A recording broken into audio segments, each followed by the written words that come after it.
प्रेग्नन्सीमध्ये आपले mood swings खूप बदलत असतात कारण का त्या बरोबर. महिलेला पुढचं टेन्शन असतं.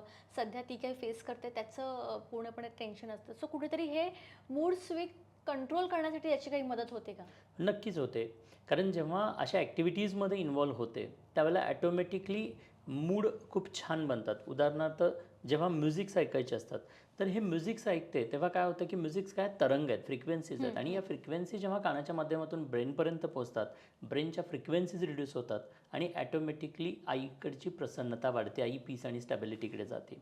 सो म्युझिकसारखी ॲक्टिव्हिटीज असेल किंवा तिच्या हॉबीज जसं ब्रेन डेव्हलपमेंटसाठी काही क्रिएटिव्ह टास्क करायला सांगितले जातात. जेव्हा ती क्रिएटिव्हिटीज करते, तेव्हासुद्धा तिच्यातला हॅपी हॉर्मोन्स वाढतात आणि त्यामुळे तिला हॅपीनेस वाढायला मदत होते.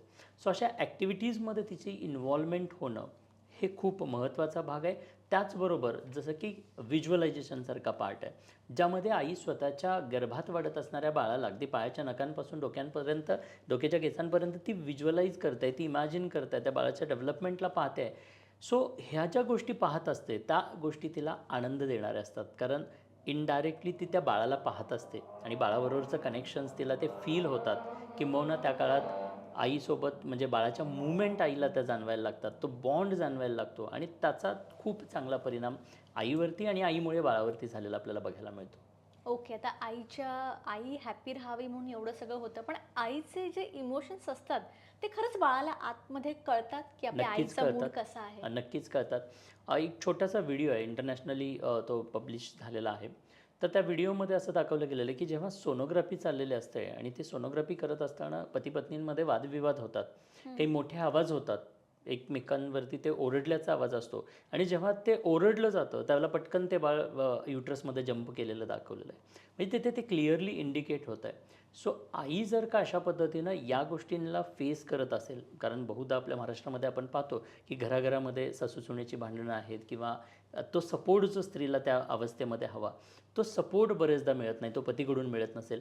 मग अशा या इन्सिडेंट्सचा परिणाम हा डायरेक्टली त्या बाळावरती होत असतो. त्यामुळे आत्तापर्यंत मला वाटतं की बरेचदा जे मेल पार्टनर्स आहेत, पती आहेत, त्यांना याचा अवेअरनेस नाही आहे किंवा सासू-सासऱ्यांना त्याचा अवेअरनेस नाही आहे आणि अवेअरनेस नसल्यामुळे ज्या काळात खरं तर तिला जपलं पाहिजे, तिला आनंद दिला पाहिजे, तिला ऊर्जा दिली पाहिजे, त्याच काळात कुठेतरी आपण तिला दुःखी बनवण्याचं काम किंवा तिला कुठेतरी स्ट्रेस निर्माण करण्याचं काम करतो. सो खऱ्या अर्थानं त्या स्त्रीला आपण त्रास देत नाही आहे, इनडायरेक्टली त्या गर्भात बाळाला. वाढणाऱ्या बाळाला त्रास देतो आहे. सो जे सासू-सासरे म्हणतात ना, की आमच्या वंशाचा दिवा येतोय. सो तुमच्या वंशाचा दिवा जर का चांगला यायचा असेल ना, तर पहिल्यांदा तुमच्या सुनेला, तुमच्या पत्नीला खूप सुंदर वातावरण दिलं पाहिजे. फक्त फ्रुट्स, ड्राय फ्रुट्स आणि आहार देऊन चालणार बरोबर, नाही आहे. बरोबर. त्या इमोशनसुद्धा चांगल्या दिल्या पाहिजेत. आणि याच्यावरती सुद्धा काही रिसर्च पेपर अवेलेबल आहेत आणि जे सांगतात, की इमोशनचा कसा आणि किती परिणाम होतो. ओके. म्हणजे एकंदरीत प्रेग्नन्सीमध्ये त्या स्त्रीचा मूड जपणं खूप गरजेचं आहे आणि तिने स्टार्ट टू एंडपर्यंत हॅपी असणं खूप गरजेचं आहे, अतिशय महत्त्वाचं तिच्यासाठी पण आणि तिच्या बाळासाठी पण. आहे. येस. मग या सगळ्या प्रोसेसमध्ये वडिलांची भूमिका काय असते? वडिलांचा रोल खूप महत्त्वाचा आहे. वडिलांचे 2 रोल आहेत. एक डायरेक्ट रोल आहे. हं. पित्याकडून बीज पिता हा काय करतो तर बीज देण्याचं काम करतो आणि दिलेला बीज जेव्हा स्त्रीगर्भामध्ये जातो, तो रुजतो, तो प्लासेंटल अटॅच होतो. त्यानंतर त्या बीजाला स्वभाव, स्वरूप, संस्कार आणि कपॅसिटीचं वरदान देण्याचं काम आई करत असते. थोडक्यात आई कोण आहे तर आई डिझायनर आहे. सो अच्छा. पित्याकडून फक्त बीज गेलेलं आहे, तो डायरेक्ट पित्याचा रोल आहे. आता बीज गेल्यानंतर तो बीज जेव्हा स्त्रीच्या प्लासेंटाशी, स्त्रीगर्भाशी अटॅच झालेला आहे, त्या काळात तो वाढत असताना, तो ग्रो होत असताना आईच्या इमोशन्समधून, आईच्या भावनांमधून, आईच्या कृतींमधून, आईच्या विचारांमधून त्या बीजाची ग्रोथ होत असते. आणि इथे ती ग्रोथ होत असताना पित्यानं जर का ते पोषक वातावरण नाही दिलं, तो तिच्याशी भांडत बसलेला आहे किंवा बरेचदा आपल्याला बघायला मिळतं की कन्सीव्ह केल्यानंतर अनेक कपल्स कन्फ्यूज्ड आपल्याला बघायला मिळतात. हं. पुढे जायचं का नाही हं, जायचं, हं, काय हं, हं, करायचं? हं. आणि या कन्फ्यूज स्टेटमध्ये बरेचदा तो हॅपीनेस, तो सेलिब्रेशन म्हणजे गुड न्यूज मिळाल्यानंतर जे सेलिब्रेशन व्हायला हवं, ते सेलिब्रेशन बरेचदा होत नाही आहे. तो आनंद त्या घरामध्ये नसतो. कन्फ्युजन स्टेजमध्ये पती-पत्नींमध्ये भांडण होत असताना हा प्रवास पुढे जातो आणि मग त्याचा कुठेतरी वाईट परिणाम त्या बाळाच्या बौद्धिक क्षमतांवरती, बाळाच्या शारीरिक डेव्हलपमेंटवरती झाल्याचं आपल्याला आढळून येतं. आणि म्हणून इथे पित्यानं त्या महिलेला जसं की पहिला रोल बीज द्यायचा आहे आणि बीज देण्यासाठी सुद्धा बीजसंस्कार सांगितलेले आहेत. म्हणजे कन्सीव्ह करायच्या आधी 3 महिने मिनिमम पती-पत्नींनी स्वतःला डिटॉक्स केलं पाहिजे. मग तो विचारांचा डिटॉक्स असेल किंवा शारीरिक डिटॉक्स असेल, तो करून त्यानंतर जर का कन्सीव्ह केलं, तर जसे संत तुकाराम महाराज म्हणतात ना, की शुद्ध बीजापोटी फळे रसाळ गोमटी, तसं ते शुद्ध बीज जर आलं तर त्या बाळाचं पुढची ग्रोथ खूप छान व्हायला मदत होते. सो हा पहिला रोल आणि सेकंड रोल वातावरण देण्याचा रोल. सो हे 2 रोल खूप महत्त्वाचे आहेत.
आईचा मूड ती एकदम पॉझिटिव्ह असेल, हॅप्पी असेल, तर मग ते येणारं बाळ असतं ते इंटेलिजंट येतं. असं काही म्हणजे तिच्या मूडवर त्या बाळाची इंटेलिजन्सी बाळाचा डिपेंड करते का? इंटेलिजन्स हा फक्त हॅपीनेसवरतीच निर्भर करतो असं नाही आहे. हां. त्याला अनेक फॅक्टर्स आहेत.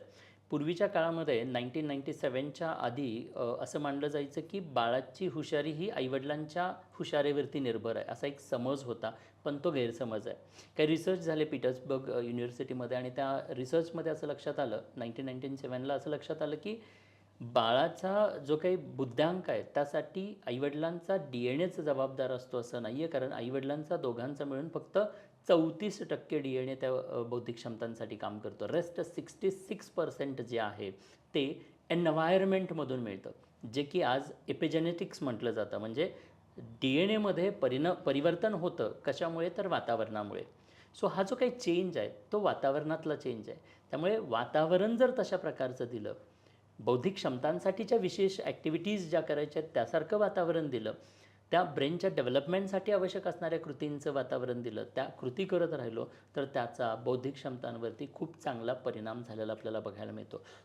सो हॅपीनेस हा त्यातला एक फॅक्टर आहे, तो महत्त्वाचा आहे. आणि त्यासोबत इतर फॅक्टर्ससुद्धा खूप महत्त्वाचे आहेत, ज्यासाठी म्हणून हे एकत्रित त्याला गर्भसंस्कारची अशी प्रोसेस म्हणून संबोधलं गेलेलं आहे. आणि मला वाटतं की सायन्स आत्ता इपिजेनेटिक्समधून सांगतं की जीन्स बदलतात, पण मला वाटतं की अनेक वर्षांपासून आपल्याकडे हे सांगितलं गेलेलं आहे किंवा ही प्रोसेस सांगितली गेलेली आहे त्या बाळाच्या बाय बर्थ डेव्हलपमेंटसाठीची. ओके. मग आता गर्भसंस्कार आपण म्हणतो, पण गर्भसंस्काराचा याचा बाळाच्या मेंटल हेल्थवर नेमका कसा परिणाम होतो? कारण का बरेच जणांना हेच कळत नाही, की बाळ पोटाच्या आत आहे, तर त्याच्यावर कसे आपण बाहेरून गर्भसंस्कार करणार? मी अनेक लोकांबरोबर चर्चा केलेल्या आहेत या विषयावरती किंवा त्याविषयी भरपूर अभ्यास केलेला आहे. आजच्या काळामध्ये जर पाहिलं तर ADHD, ऑटिझम, हां. गतिमंद, मतिमंद अशा प्रकारचे जे काही पर्सेंटेज आहेत भारतातला, महाराष्ट्रातला जर का आपण पर्सेंटेज काढला तर तो पर्सेंट सर्वसाधारण 12 ते 15% बाळं या पद्धतीची जन्माला येतात आणि जो की आकडा दिवसेंदिवस वाढतो. मग याचं कारण काय आहे? कारण आहे की आजची बदललेली लाईफस्टाईल, आजच्या त्या स्त्रीच्या बदललेल्या इमोशन्स. बिकॉज पूर्वीच्या काळी जेव्हा आई म्हणजे घरी असायची, गृहिणी असायची, तर त्यावेळेला मिळालेला वेळ किंवा घरामध्ये असणारे जे काही सिनियर मंडळी होत्या त्यांच्या माध्यमातून काहीसा तो म्हणजे गर्भसंस्कारांवरचा दृष्टिकोन होता. ती आई गर्भात वाढणाऱ्या बाळासाठी अगदी स्वेटर विणकाम करत बसायची, तर त्याचाही काही परिणाम होत होता. बट आत्ताच्या काळात जेव्हा सकाळपासून संध्याकाळपर्यंत आजची स्त्री स्वतःची जबाबदारी, नवऱ्याची जबाबदारी, ऑफिसची जबाबदारी अशा अनेक जबाबदाऱ्यांमध्ये ती व्यस्त आहे, त्यावेळेला निसर्गानं तिला दिलेली जी जबाबदारी आहे, गर्भामध्ये बाळ डिझाईन करण्याची जबाबदारी, त्या जबाबदारीमध्ये कुठेतरी दुर्लक्ष होत आहे आणि त्याचा विपरीत परिणाम त्या गर्भातल्या बाळावरती आपल्याला होताना आढळतो किंवा तो झालेला पाहायला मिळतो. म्हणून आज ही परिस्थिती जी आहे ती बदललेली आपल्याला बघायला मिळते. जागरूकपणे जर का हा वेळ जो निसर्गानं स्त्रीला दिलेला एक वरदान म्हणून दिलेला आहे, तर हा वेळ जागरूकपणे जर का इन्व्हेस्ट केला गेला त्या काळात, म्हणजे सात्विक आहार, सात्विक विचार, सात्विक विहार ह्या अनेक गोष्टी जर का घेतल्या, तर त्याचा खूप चांगला परिणाम त्या गर्भातल्या बाळावरती होत असतो आणि म्हणून ही प्रोसेस थोडीशी जागरूकपणे फॉलो केली गेली पाहिजे असं मला वाटतं.